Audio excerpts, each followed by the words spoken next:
અધ્યાય 9 શ્લોક 4. આ સમગ્ર જગત મારા અવ્યક્ત સ્વરૂપમાં વ્યાપ્ત છે.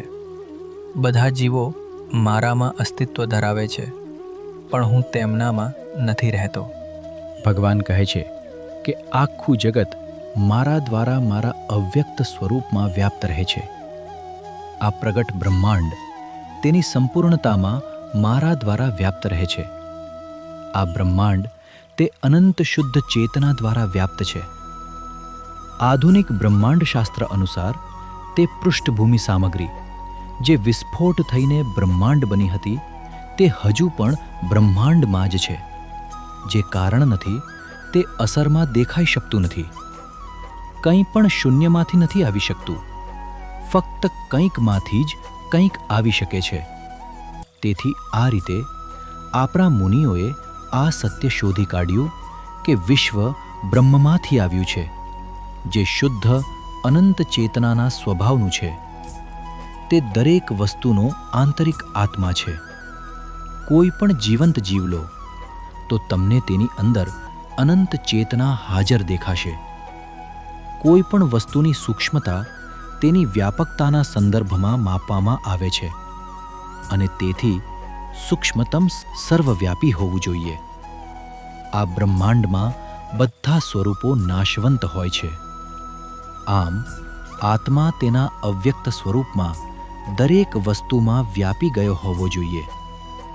જેમ માટીના બનેલા બધા વિવિધ સ્વરૂપો એટલે માટલું, ગમલો વગેરેમાં વ્યાપી ગયું છે એમ કહી શકાય. આના પર ઘણા પ્રશ્નો ઊભા થાય છે, જે મર્યાદિત અને અનંત વચ્ચેના સંબંધ પર આધારિત છે. જેમ કે શું મર્યાદિત અનંતમાંથી ઉત્પન્ન થાય છે, અથવા અનંતે મર્યાદિતને ઉત્પન્ન કર્યું છે, અથવા શું અનંત પોતે મર્યાદિત બની ગયો છે, અથવા શું તે બંનેમાં પિતા અને પુત્ર અથવા સ્વામી અને સેવકનો સંબંધ છે? સંતો માનતા હતા કે આખા બ્રહ્માંડ પાછળ શાશ્વત આત્મા એક અને એકમાત્ર વાસ્તવિકતા છે. આ શ્લોકનો બીજો ભાગ વાસ્તવિક અને અવાસ્તવિક વચ્ચે સંબંધહીન સંબંધનું શાસ્ત્રીય વર્ણન આપે છે. ભગવાનનો આ વિધાન જે આ શ્લોકમાં તેમણે કીધો કે બધા જીવો મારામાં અસ્તિત્વ ધરાવે છે, પણ હું તેમનામાં રહેતો નથી, એને સમજવા માટે આપણે લાઇટના સ્તંભનું ઉદાહરણ લઈને સમજીએ.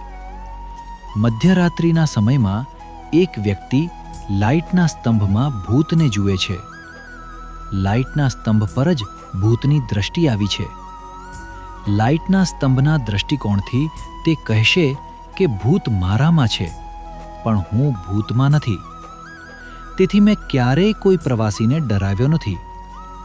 તે જ રીતે ભગવાન કહે છે, બધા જીવો અને વસ્તુઓ મારામાં અસ્તિત્વ ધરાવે છે, પણ હું તેમનામાં નથી. આ અર્થમાં કે હું તે બધામાંથી કોઈનામાં નથી. હું સંપૂર્ણપણે મુક્ત છું.